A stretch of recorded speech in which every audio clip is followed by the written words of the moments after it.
हेमंत सोरेन के नेतृत्व में राज्य में लगातार दूसरी बार इंडिया गठबंधन की सरकार बनी है। विधानसभा चुनाव में भारी जीत के बाद सत्तारूढ़ का मनोबल काफी ऊंचा है। जाहिर तौर पर राज्य की जनता को उम्मीद है कि प्रदेश में तेजी से विकास का काम होगा। जनता की आकांक्षाओं को पूरा करने की एक बार फिर राज्य की बागडोर संभालने आए मुख्यमंत्री हेमंत सोरेन के लिए कई चुनौतियां सामने खड़ी है, जिसे नजरअंदाज नहीं किया जा सकता है।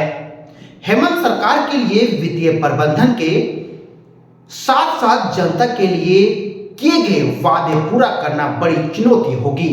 इसके अलावा शिक्षा, स्वास्थ्य, पेयजल जैसी बुनियादी सुविधा के साथ साथ गठबंधन सरकार में सभी को लेकर चलना चुनौती भरा काम होगा। नमस्कार, मैं मनीष और आप देख रहे हैं खबर स्तंभ। आज हम बात करेंगे हेमंत सोरेन के सामने कौन कौन सी 5 बड़ी चुनौतियां खड़ी है, जिसे सरकार नजरअंदाज करती है तो हेमंत सरकार को बड़ी खमियाजा भुगतना पड़ सकता है। अगर हम पहली चुनौती की बात करें तो वो है वित्तीय प्रबंधन। हेमंत सोरेन के लिए सबसे पहली और महत्वपूर्ण चुनौती वित्तीय प्रबंधन है, जिसे पूरा करने के लिए सरकार को गंभीरता के साथ काम करना होगा।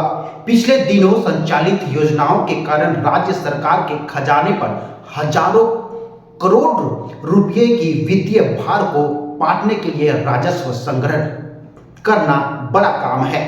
आर्थिक सामाजिक मामलों के जानकार लोगों का मानना है कि सरकार को बिना जनता पर बोझ दिए राजस्व संग्रह को बढ़ाने के लिए गंभीरता से प्रयास करना होगा, जो बड़ी चुनौती होगी। वहीं दूसरी नंबर पर बात करें तो वादों को पूरा करना है।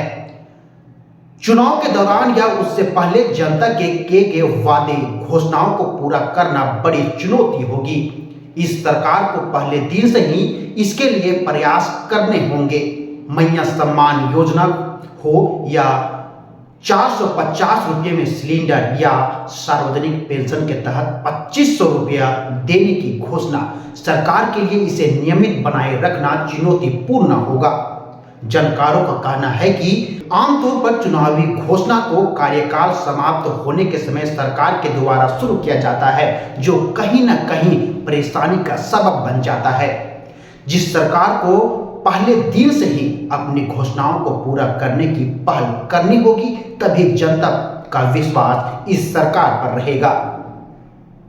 यही हम अब तीसरे नंबर की जो चुनौती है उस पर बात करेंगे।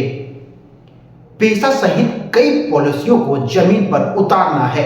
हेमंत सोरेन सरकार के लिए पेशा सहित कई पॉलिसियों को जमीन पर उतारना बेहद ही चुनौतीपूर्ण होगा। राज्य में पेशा कानून कागज पर है, जिसे अमल में लाने की मांग लगातार होती रही है। इसी तरह स्थानीय का मुद्दा विवादों में रहा है, जिसे अमल में लाना कठिन चुनौती है। ओबीसी आरक्षण का दायरा बढ़ाने को लेकर पिछले बार किए गए प्रयास कामयाब नहीं होने के बाद एक बार फिर पुनर्विचार कर इसे नियम संगत बनाना कठिन चुनौती होगा। अगर हम चौथे नंबर की चुनौती की बात करें तो वह है शिक्षा का स्तर और कृषि उत्पादन। उद्योग धंधे के विकास के साथ साथ हेमंत सोरेन के लिए राज्य में शिक्षा का स्तर बढ़ाना बेहद ही चुनौतीपूर्ण है। राज्य में हाल के वर्षों में उच्च शिक्षा पर भले ही जोर दिया गया हो, लेकिन प्रारंभिक शिक्षा काफी कमजोर स्थिति में है। ऐसे में गुणवत्तापूर्ण शिक्षा प्रारंभ से ही बच्चों के लिए मिले और कुपोषण मुक्त झारखंड रहे, इसके लिए गंभीरता से काम करना जरूरी है। शिक्षा के बाद सबसे महत्वपूर्ण कड़ी है कृषि उत्पादन। सरकार के लिए चुनौती भरा रहेगा। कृषि ऋण माफी के बाद किसानों की राहत जरूरी मिली है, मगर खेतों तक सिंचाई की समुचित व्यवस्था उपलब्ध हो, इसके लिए सरकार को प्रयास करना होगा। समय पर बीज और खाद की उपलब्धता किसानों तक पहुंचे, इसके लिए सरकार को गंभीर होना पड़ेगा। इसके अलावे सभी तक स्वास्थ्य सुविधाएं पहुंचे, सरकार के लिए ये भी कठिन चुनौती है, क्योंकि आज भी यह देखा जाता है कि शहर की तुलना में ग्रामीण क्षेत्रों में चिकित्सकों की भारी कमी है, जिस वजह से लोगों को भारी कठिनाई का सामना करना पड़ता है।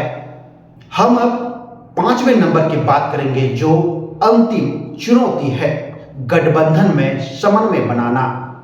सरकार के कामकाज के साथ साथ हेमंत सोरेन की सरकार के लिए 5वां और अंतिम चुनौती गठबंधन में समन्वय बनाकर राजकाज चलाना है। हालांकि पिछले सरकार की तुलना में इस बार गठबंधन के अंदर झारखंड मुक्ति मोर्चा के सीटें की संख्या अधिक आई है। इसके बावजूद प्रदेश स्तर पर इंडिया गठबंधन के मुखिया होने के नाते मुख्यमंत्री हेमंत सोरेन को बड़ी जिम्मेदारी होगी अपने सहयोगी दलों के साथ समन्वय बनाकर रखना। इस बार सहयोगी दलों के बीच समन्वय बनाने की कोई खास कठिनाई नहीं होगी, क्योंकि हेमंत सोरेन की पार्टी झारखंड मुक्ति मोर्चा मजबूत स्थिति में है। आमतौर पर मुख्यमंत्री से नहीं मिलने देने और सरकार के कामकाज को लेकर शिकायत होती है, जिसे दूर करने के लिए कमेटी बनाई जा सकती है। ये वीडियो आपको कैसा लगा कमेंट करके जरूर बताएं। तब तक के लिए दीजिए हमें इजाजत। धन्यवाद।